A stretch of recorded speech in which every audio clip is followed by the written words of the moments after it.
కొంచెం దగ్గరికి పదవి ఏమంటాడు చూస్తా. నా దగ్గరికి వచ్చావు అనుకో కాలుతో కొడతా. కానీ ఆకలి పుట్టింది. ఒకసారి పనస్కాని చూసి కొడతా. నన్ను ప్రశాంతంగా తినేటిది కూర్చుంటాలే. నేను అలిగాను ఆయన, నాకు ఎవ్వరూ లేరు. వీడికి ఎప్పుడు కడుపు నిండద్దో ఎప్పుడు పోతాడు. అయ్యో నాకు ఆకలి దంచేస్తుంది. సర్లే కాసేపు పైన కూర్చున్నా. అబ్బాయి ఏంది పట్ల తెలుస్తుంది. అయ్యో రావట్లేదే ఏందబ్బా ఇది, ఇప్పుడు జలుబుట్టాలంట. సర్లే గీరుకున్నా కాసేపు.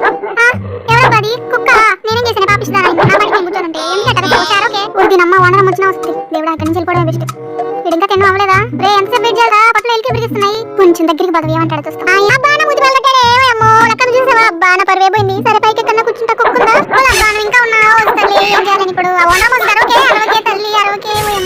సరే వెళ్ళిపోతున్నాను నేను. నువ్వు ఇంకా తింటానే ఉన్నావా? ఎన్ని రోజులైందన్నా తిని తింటానే ఉన్నావు. నాకేమో ఆకలి దంచేస్తుంది. మూసు కూర్చో కాసేపు ప్రశాంతంగా తినేవా? దేవుడా ఎంతసేపు తింటావురా? ఆకలి వస్తుందన్నా నాకు. తొందరగా తినన్నా లేకపోతే చెప్పు తినేస్తా నేను. ఏంటి చెప్పులు భలే ఉన్నాయా? భలే వాసన వస్తున్నాయా? అది ఎంత చేస్తారో ఇదన్నా తింటా. అబ్బాయి రావట్లా గట్టిగా ఉంది. ఏంద్రా నాయన ఇది చెప్ప. అన్న ఆకలి వస్తుందన్న.